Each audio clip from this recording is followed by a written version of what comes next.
New Jersey Governor Mickey Sherrill declared an emergency over electricity costs and froze the supply rate for customers.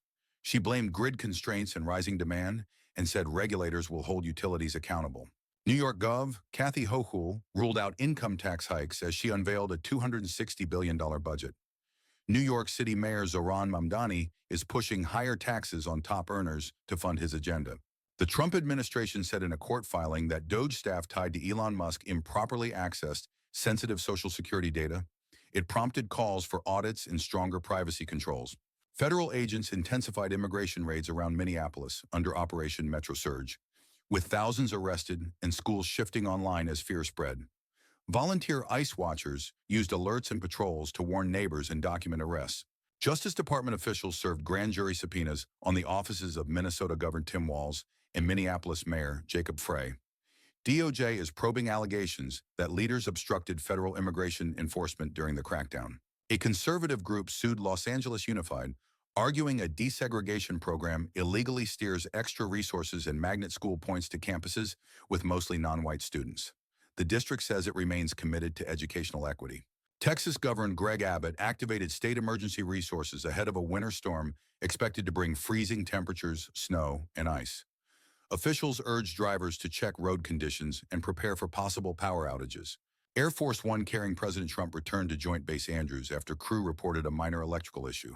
The White House said everyone was safe, and the Davos trip continued on another plane. Here's what happened in the U.S. over the last 12 hours in 60 seconds.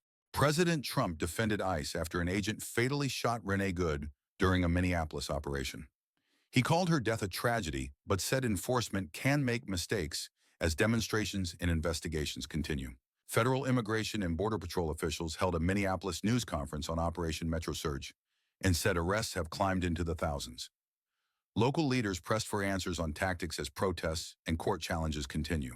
Maryland's Redistricting Commission approved a proposed congressional map and sent it to the governor and legislature.